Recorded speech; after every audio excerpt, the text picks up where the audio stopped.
Aloha, folks, and welcome back to Degree Free. We are your hosts, Ryan and Hannah Maruyama. On this podcast, we share fundamentals we've discovered and the mistakes we've made while self-educating, getting work, building businesses, and making money. We'll tell you how to make it happen. No degree needed. Welcome back, everybody. We are happy to have you on the podcast this week. And if you would like to get one email a week from us, and I promise you want to get this one, you are going to want to go over to degreefree.co/newsletter so that you can get our weekly newsletter that has job resources, ideas, cool stuff that Ryan and I have found, and then degree-free news like companies that are no longer requiring college degrees and new developments in the wave of new collar work. So go on over there and grab it. Right on. And let's get into today's episode. Today, we are going to be talking about the 3 reasons you need to be willing to relocate for a job. Controversial in the age of remote work. Yeah. And so we're not talking today about how to answer the interview question, are you willing to relocate for a job? There are hundreds of ways to answer that. And I mean, it basically boils down to 3 answers, yes, no, or maybe. Yeah, those are the only ones I'm aware of. Right. And so what we're talking about today is more about why it should be yes before you even hit the apply button. Yeah, so our first reason is going to be you have to be willing to go where the work is. Yeah, absolutely. And I told this story a few weeks back about a dishwasher when I was still bussing tables earlier in my career, and how this dishwasher sat on the bus for hours a day just to go where the work was, right? He lived in a faraway place, at least for Oahu, for Hawaii, and the traffic is terrible, and he didn't have a car, so he sat on the bus for hours just to wash dishes because he had to go where the work was. And I think that it's key that we have that same mentality. This is especially true when you're trying to get into a job or industry that you don't have that you want. You have to be able to say yes to a lot of things in order to get your foot in the door, especially if you're coming from a place of applying without a lot of relevant experience, or you're reaching, like you're trying to make a big jump. So you might have to say yes to in-person work, not where you are if you want to get in. So getting your foot in the door in the industry or the role that you want to be in is huge, right? I mean, early in your career, as Hannah was saying, you got to say yes. I mean, but just by being willing to move and obviously excelling in the roles that they've got, but we've seen people go from making $30,000 a year to over $100,000 within the same year because they were willing to move.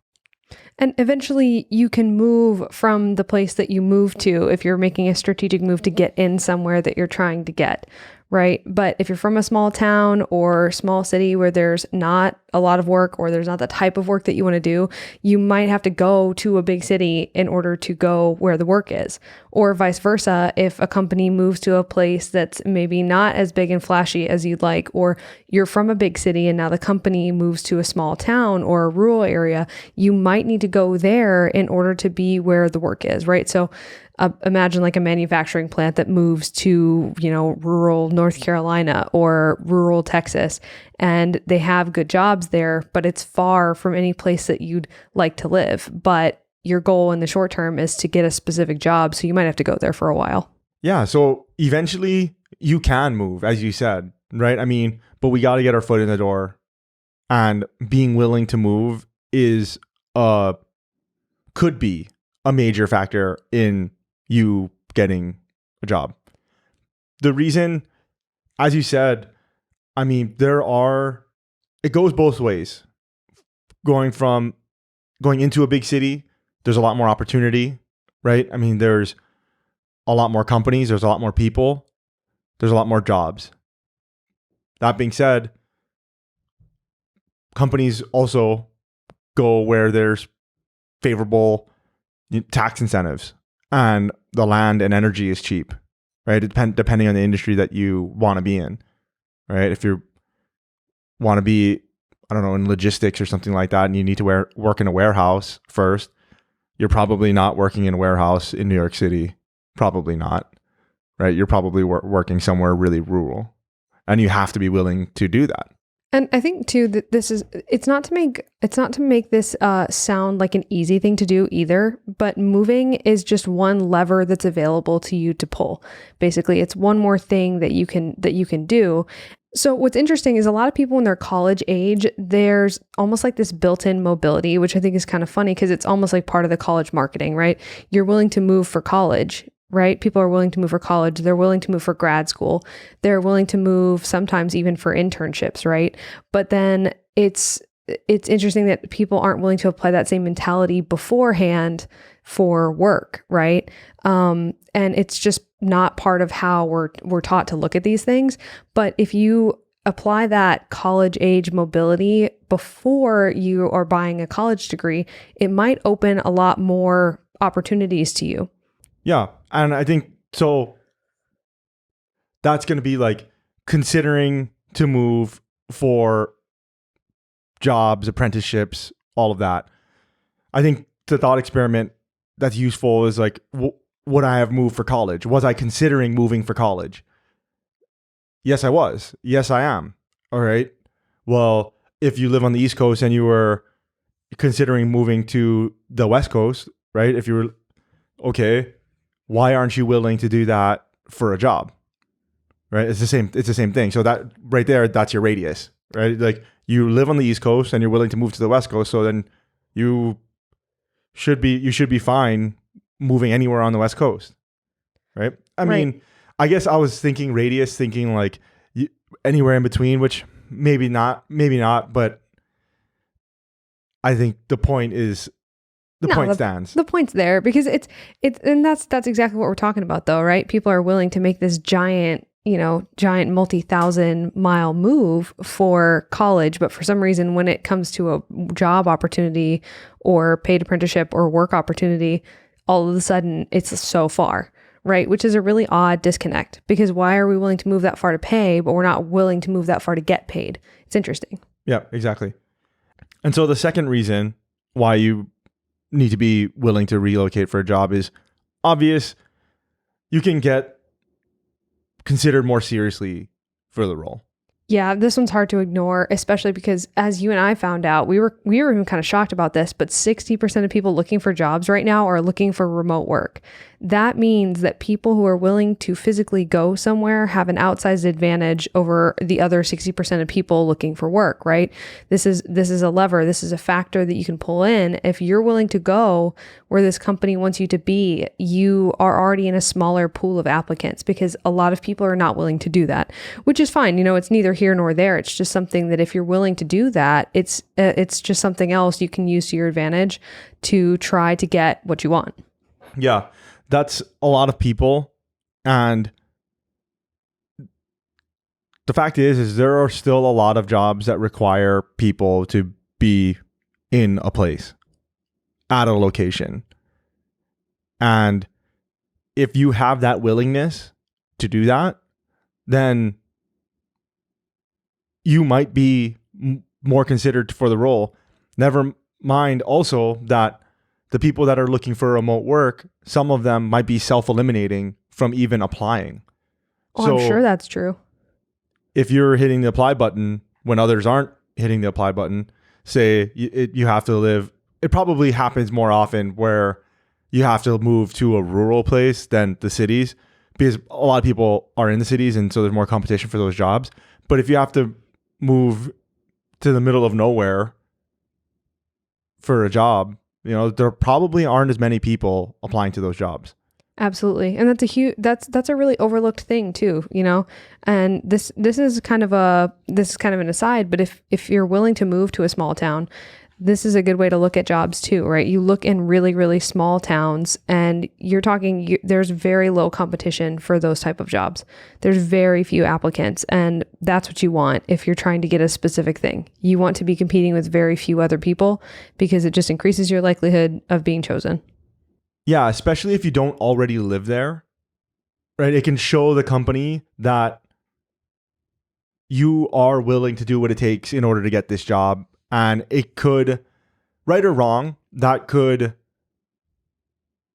say something to the hiring managers or to the recruiters or to the managers that this person is willing to do something that other people are not willing to do. Right. One more thing, one more, one more strike in your column. Right. Exactly. And so that, they can assess you on that and maybe extrapolate that out into how you would be a better employee for the company. And therefore it makes more sense to hire you. Yeah. Because you're a better investment because you're willing to make this move. Yeah.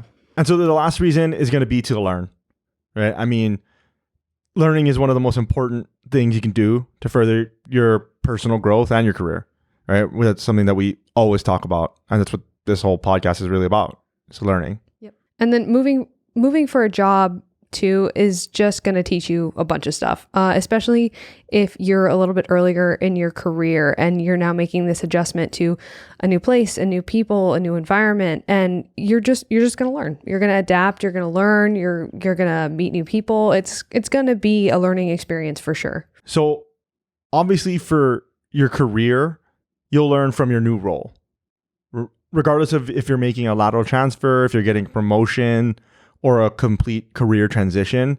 You're going to be learning new things from different people. You know, there are many ways to do the same task, depending on where you are. And sometimes there's not. Sometimes there's only one way. Exactly. But you'll learn. Yeah, definitely. And then as someone too who moved around quite a bit, for different reasons, there's a lot that you can learn about yourself when you make a move. Not only a lot that you can, but a lot you're going to be forced to learn. You're going to be forced to learn about your habits, how you are under different situations, meeting new people, solving new problems, navigating a new environment, and then seeing how you fit in and seeing how you get along with people. It's just going to force you to grow as an individual, even if it ends up being somewhere that you're like, you know what, I don't like it here. I do want to leave. And you make an exit plan. It's still going to be something that you learn from and that you grow from. And I think it's hard to dismiss the value of that. Yeah, definitely. And I think one of the biggest things is, how are you going to know that you don't like it if you've never tried it before? Like, the fact of the matter is you don't know. I mean, we can sit here and think about and we can list all the reasons of why you shouldn't do it. And then you can convince yourself to not do it. But you don't really know until you go. Yep. Yeah. That's just how it is. Exactly. And so, like, I've seen it plenty in my personal life. I'll say on the personal side, especially since I grew up in such a remote location comparative to most of the people that are listening to this podcast.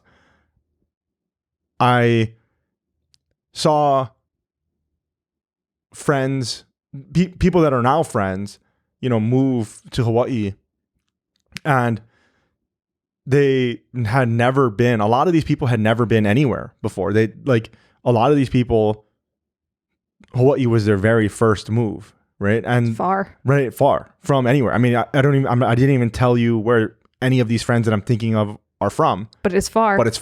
Because exactly. even if it's from California, it's far. It's far. Exactly. Yeah. And so, like, some of the people, everybody had different reasons. Some people move for work. Some people move for personal. Some people move because they've never been on a plane before. Like, this is a real person that I'm thinking about.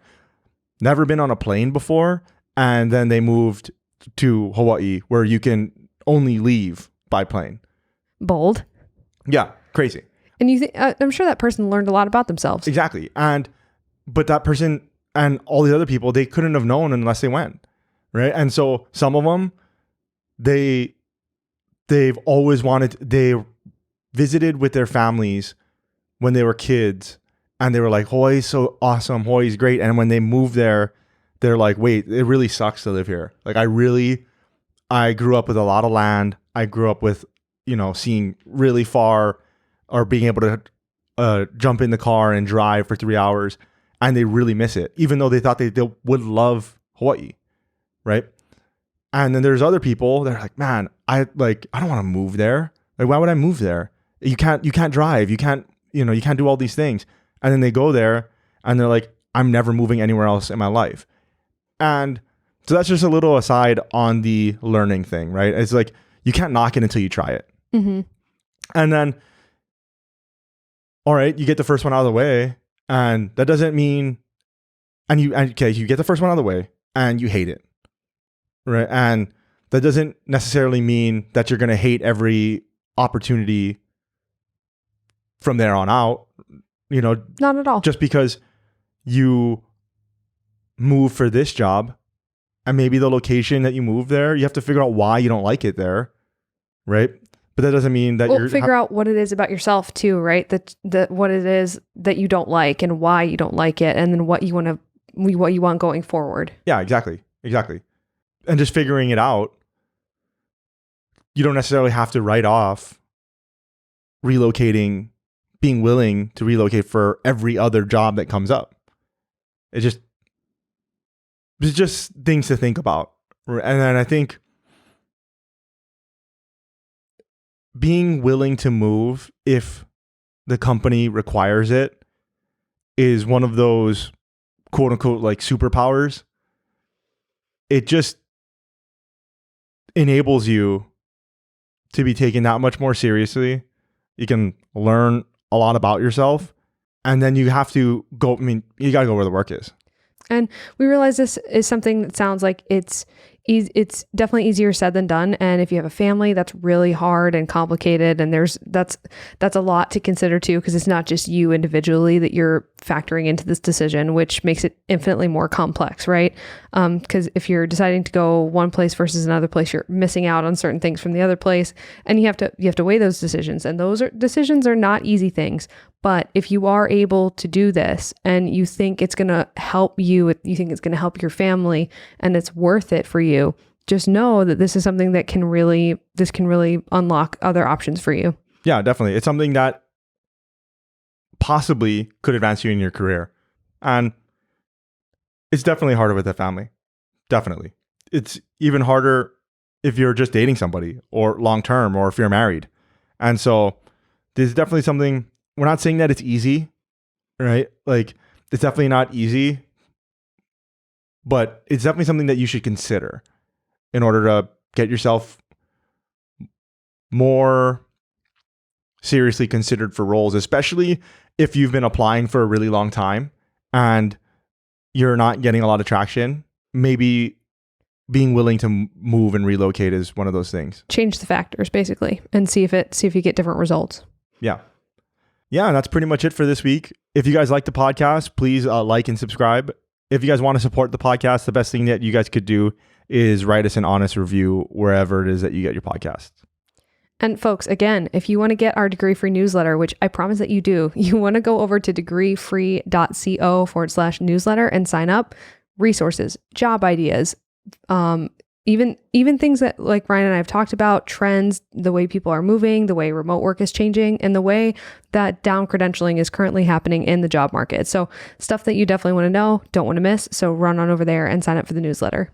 All right. Until next time, guys. Aloha.